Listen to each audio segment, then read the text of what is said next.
New Mansa! Joaquin Buckley has a week full of chaos ahead of him in fighting Colby Covington. My prediction for this fight in this video. Hello and welcome to Bloodsport MMA. Assalamu alaikum. A matchup that came very unexpected.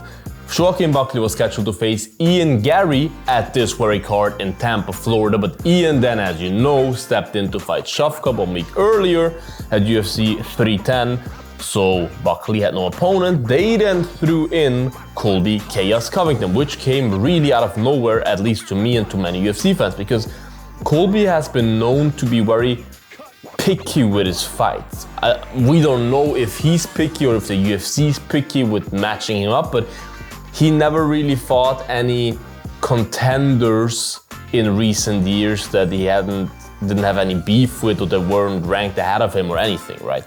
And Joaquin Buckley is a guy that he never really had any interactions with, that is on the come up, on the 5-5 winning streak, finishing guys like Wonderboy Thompson and stuff. Like, that's not the type of guy that Colby normally fights. But anyways, he signed a contract that's gangster from him in my opinion, because it's a tough matchup, if I'm honest. And yeah, he fights him in the main event of Tampa, Florida, which is a home game for Colby because he lives in Florida, Miami, right? Daddy! So let's break this down a little bit. I think this is a really hard fight to predict because of the following things. Look. Here's the thing, you guys. Colby Covington has for sure the experience edge in that fight. Colby has been in so many 5-round fights. He's fought the best of the best. He's fought Kamaru Usman twice, Jorge Masvidal, Leon Edwards, Tyron Woodley, like the best welterweights in recent years, right? Whilst Buckley hasn't really fought those top guys. The best guy he fought was Wonderboy Thompson, who is a very hard guy to knock out, as he did, but he's a kind of one-dimensional fighter. And whilst he has been on top once, he's now over 40 years old and isn't the Wonderboy that we used to know. But anyways, Colby has fought so many 5-round fights. Buckley has never been in a 5-round fight, and this is a 5-round fight, obviously, as a main event, which could play a massive factor if the fight goes longer, because we haven't really seen Buckley's cardio in later rounds because he's never been there. And you can be fit for 3 rounds, but to be fit for 5 rounds with a relentless pace is a total different fight. It's a whole new fight. So this is one of the things that makes it very hard to predict. We have never seen Buckley there. We don't know how he looks there. That's definitely something that favors Colby. Colby has the experience edge. He knows how to pace himself. He knows how to go 5 rounds hard. And talking about going hard, no Diddy. Why are you gay? That's also a factor that I think it all comes down to in this fight. The old Colby, the Colby that fought Rafael dos Anjos for the interim belt and won the interim belt. This is a Colby that comes forward 24/7. He's just in your face the whole time, just never letting you breathe out at all, just throwing up some strikes to shoot a takedown, to get you into the clinch, to just try to take you down again. You stand up again. He takes the, like, just relentless pressure the whole time, non-stop. That's chaos. That's why he got that nickname Chaos, because he wasn't that chaotic on the mic before he got the nickname, right?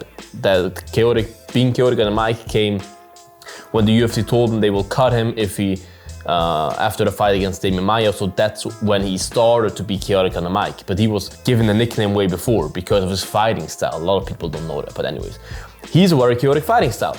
He just comes forward constantly and doesn't let you breathe, which is a very hard fight. You hit me, I'm still coming. To be up against, especially for a guy like Joaquin Buckley, who's still kind of new to this world or to this big stage. But the problem is Colby hasn't really been doing that recently. I mean, against Masvidal, he kind of did it, but we haven't really seen it in the old school fashion of him just coming forward the whole time in a long time. As I said, the Masvidal fight, he did a pretty good job and 50-45'd him. But especially in the Leon Edwards fight, he did not come forward at all. He didn't really try to shoot that many takedowns. It was just weird. And of course, he says he broke his foot in the first kick he threw. I'm not sure if I believe that, but if it's true, that obviously plays a big factor that we could say, hey, maybe he is still the old Colby, we just saw an injured version of him. But that's just a hard if, you know what I mean? And he's not getting any younger. he's getting older, and the older you get, the more worn out your body gets, especially him being a wrestler, he wrestled his whole life, and his fighting style is pretty hard on the body. So we don't know how good Colby will look. He hasn't won a fight in nearly 3 years now. You know what I mean? There's a lot of unknowns with Colby's side, but there's also unknowns with Buckley's side. Buckley hasn't really ever faced a offensive wrestler like Colby. Normally Buckley faces strikers or grapplers, jiu-jitsu guys, like Alex Morono, who like to submit you. All other guys are mostly strikers predominantly, and definitely not with the level of wrestling of a Colby Covington.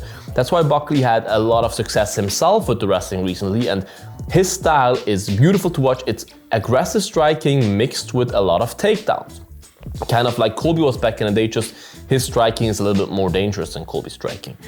So it'll be really interesting to see how Buckley reacts when he gets taken down and Colby has him on his back, and a guy like Colby holds you down, how he will react to it, if he will be able to get up, how much energy will he spend trying to get up. There are so many unknowns in this fight that make this fight so hard to predict. But I just listen to my gut, and my gut tells me, my heart tells me Colby wins a decision. That's what my heart tells me. My heart tells me Colby will wear him out, will take him to places he hasn't been before, Buckley, get him against the fence, take him down, and just make him work so hard to get up, land some ground and pound and whatnot, just make him tired and wear him out for 5 rounds and win the fight like 4 rounds to 1 or something. I think the first round goes to Buckley, the rest to Colby. That's what my heart tells me. But my gut tells me is that Colby will have success with taking Buckley down. He will maybe discourage Buckley a little bit, but Buckley will keep coming forward. And Colby's striking defense, even though he has his hands high, his reaction time is not that good. He reacts pretty slow to attack sometimes, and he's not the best counter strike, whilst Buckley has very nice counters. Buckley times his attacks to the body and also his takedowns, but that's not what I'm trying to talk about, very nicely off your attacks, especially against a guy like Colby, who is not a striker of that level that you can't see his attacks coming. Colby is not that good of a striker, you can see his attacks coming. His boxing is not that crisp. And the problem for Colby is as well, he doesn't have the most power. I don't think he will hurt Buckley. And I do think Buckley will just keep chasing after him in a way like he did Wonder Boy, and just be kind of naive in a way that he won't be afraid of getting taken down and just chase after Colby.